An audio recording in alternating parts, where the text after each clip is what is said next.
The government. It loves you and wants to keep you safe and well. It even wants to make paying taxes, fines, and court costs easier for you. How? Well, you'll need to meet your straw man.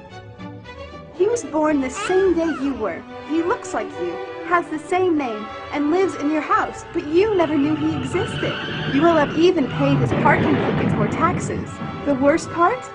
He's been dead from day one.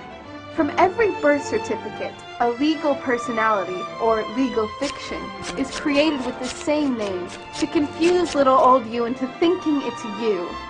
So, there is a human you and a paper you, or as it's commonly known, a straw man. So when it seems like government officials, court clerks, or the police are speaking English, they aren't. They're speaking legalese, designed to make you agree to verbal and written contracts without even knowing about it, all spun from Black's Law Dictionary. For example, when the police say, "Do you understand?" you'll say, "Yes." What they are really saying is, "Do you stand under our authority?" Oops-a-daisy, you just created a verbal contract with them. Oh, you clever government. Did you know that whenever you register something, you are handing over title to the person you register it with? That's right. Whenever you register something with the government, they assume it belongs to them. Registered your car? Super! Now you are the registered keeper of your vehicle, and the government can crush it when you don't pay your, straw man's taxes. Expecting a new bundle of joy? Well then you need to register your little darling with a birth certificate. Then they can start the process all over again and create a new straw man for your little one. Isn't that great? So when Junior grows up, he'll be able to generate revenue just like you have. When you notify on your baby by signing the birth certificate, your child becomes a ward of state, and if the government doesn't like what you're doing, they'll assume it's okay to take the child away, or make new rules for things they don't like. Not enough school? Smacking your child? Shouting too loudly? Then it's off to social services for the little one. When you get a bill, it's sent to you, but belongs to your straw man, not you. That's why bills, fines, and summons start with Mr., Mrs., or Ms. Sometimes you'll see your surname in capitals, just like on a gravestone. That's because your straw man is dead, and just a silly piece of paper, created before you could comprehend or even consent to it. When you go to court, you represent your straw man. So you, the human, take on any costs, fees, taxes, and fines involved for the straw man. The human you doesn't even need to pay them. But you made a contract with the court by appearing on behalf of your legal personality or straw man, just like the government knew you would. Confused? Well, don't worry. The government doesn't want you to know anyway. If you knew, you'd stop paying things like council tax and parking tickets. Because when you go to court, you are representing your straw man. You are you, alive and made of flesh and blood. Your straw man, or legal personality, is a piece of paper created from your birth certificate. And you think it's you. What a silly Billy. This is a certified true copy of my live statement of birth. You can get this by applying for it at the Registrar General. They'll give it to you. And it's very interesting because this is where it all began. This is the foundation document. All identification is generated from this document.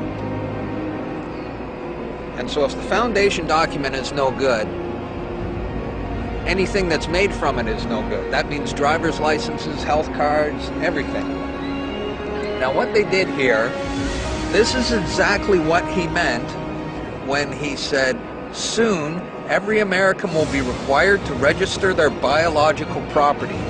Now your parents didn't realize what they were doing when they filled this out, and these didn't exist before 1933. Birth records were recorded in scripture. And these only came into being in 1933 when they hatched this plan. They created a corporate fiction with a name just like yours. In doing this, they registered and monetized the spirit and soul of a living being.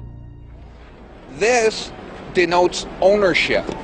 And when your parents were tricked into filling this out, they allowed your spirit and your soul to be monetized. And futures were sold on you. Spirit and soul. Now, this is my birth certificate. This is actually a share. See this red number? This A, I'm born in Canada. This is a Class A share. Now, this is called a CUSIP number. And all securities require a CUSIP number. And that's what this is. And you are held as collateral to secure the debt which our government owes to international bankers. So you and me and all these people here are actually collateral. And we don't even own our lives. We are chattel. And we believe we're free. I made an application to the Registrar General and I got my original social insurance application. Now before they sent it to me, they put a little piece of paper over this before they photocopied it. Because my friend has his and they didn't block this out, and when you hold it up, you see Bank of Canada. It is said that the best slaves are the ones who don't know that they're enslaved. And we all have invisible chains on us, and we don't know it. What truth?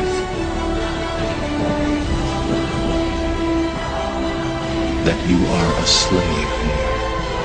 Like everyone else, you were born into bondage, born into a prison that you cannot smell or taste or touch. A prison for your mind. We're talking about big bucks. We're not talking about hundreds of millions or even hundreds of billions now. We're talking about trillions of dollars. The obligation is immeasurable. Nobody can measure it. This door's wide open now. It's gonna happen, whether you like it or not. Do you notice that they have the same amount of ink on them? Do you notice that they're made out of the same virtually worthless stuff? It's paper. Did you get it? It's paper.